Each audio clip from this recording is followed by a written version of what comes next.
नमस्कार दोस्तों, आप सभी का स्वागत है रिविजन स्टार में। हमने पहले पहले वाले वीडियो में हमने पढ़ा था कि जो मराठा साम्राज्य में शिवाजी के बारे में पढ़ा था। ठीक है, आज का जो वीडियो है वो है शिवाजी के उत्तराधिकारी यानी उनके पुत्र।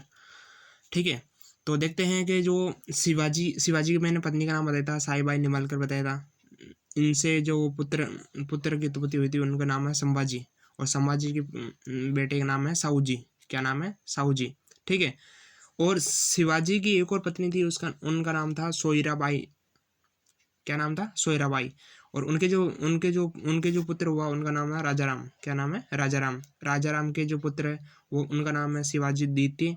और राजाराम जी जो द्वितीय है उनके पुत्र का नाम है राजाराम दो द्वितीय। ठीक है, तो सबसे पहले ये देखते हैं कि जो शिवाजी के कौन से शिवाजी में जो मराठा साम्राज्य का जो उत्तराधिकारी जो पद था उसके लिए लड़ाई किन किन के बीच में होती है? राजाराम और संभाजी के बीच में होती है। राजाराम और संभाजी के बीच में होती है, उत्तराधिकारी पद के लिए लड़ाई होती है। ठीक है, राजाराम थे, तो ये पूछा जाएगा कि मराठा साम्राज्य में वे कौन से राजा थे जिन्होंने पेशवा से ऊपर प्रतिनिधित्व पद का सृजन किया? तो उसका आंसर होगा राजाराम। यानी प्रतिनिधि जो पद है उसका सृजन करने वाले कौन से राजा है? तो राजाराम है, जो ये पद था जो पेशवाओं से ही ऊपर था। ठीक है, आगे देखते हैं कि जो मराठा साम्राज्य में जो स्थायी शिवाजी के पास या मराठा साम्राज्य में क्या दो स्थायी सेना होती थी। एक स्थायी सेना होती थी, एक अस्थायी सेना होती थी। ठीक है, जो स्थायी सेना थी उसको क्या कहा जाता था? पागा। क्या कहा जाता? पागा या बरगीर। क्या? बरगीर। स्थायी शिवाजी या मराठा साम्राज्य में जो स्थायी घुड़सवार सेना थी उनको पागा या बरगीर कहा जाता था। ठीक है, जो अस्थायी घुड़सवार सेना थी उनको क्या कहा जाता था? सिलहदार। क्या कहा जाता था? सिलहदार कहा जाता था। ठीक है, आगे देखते हैं तो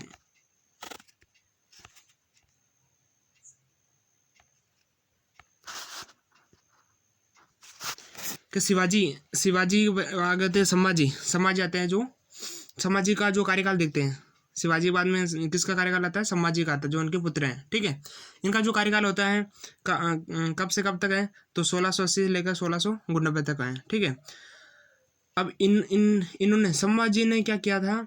एक जो इनके समय जो प्रशासन का सर्वोच्च अधिकारी था, प्रशासन के सर्वोच्च अधिकारी के रूप में इन्होंने किसको नियुक्त किया था? कवि कलश को। किसको? कवि कलश को प्रशासन का सर्वोच्च अधिकारी के रूप में नियुक्त किया था। ठीक है, और संभाजी ने क्या किया था? 1681 में औरंगजेब के जो पुत्र थे, औरंगजेब के पुत्र का नाम क्या था? अकबर द्वितीय को शरण दी थी। तो क्वेश्चन एग्जाम के अंदर ये भी आ सकता है कि अकबर द्वितीय को, या ये ऐसे भी आ सकता है कि जो औरंगजेब के पुत्र अकबर द्वितीय को किस मराठा शासक ने शरण दी थी? तो आंसर होगा उसका संभाजी। क्या आंसर होगा? संभाजी। कब दी थी? 1881 में। और 1889 में मकरब खान होते हैं जो 1889 में संभाजी की हत्या कर देते हैं। ये ना मकरब खान ने संभाजी की हत्या कर दी थी। ठीक है, अगर क्वेश्चन ऐसे भी आ सकता है, किनके कहने पर? औरंगजेब के कहने पर आता है। ठीक है, क्वेश्चन ऐसे भी आ सकता है कि और किस मराठा शासक की हत्या औरंगजेब ने की थी? तो वो आएगा संभाजी। क्या आएगा? संभाजी। ठीक है, और आगे देखते हैं। आगे जो जैसे आपने देखा था कि पहले यहाँ देखा था कि जो संभाजी थे जो साईबाई निमलकर के पुत्र थे। ठीक है, उनके बाद में उनके बेटा आते साहूजी। तो ये संभाजी ने आकर अब सोयराबाई जो शिवाजी की पत्नी है उनके पुत्र का नाम क्या? राजाराम। तो वो शासक बनते हैं। ठीक है,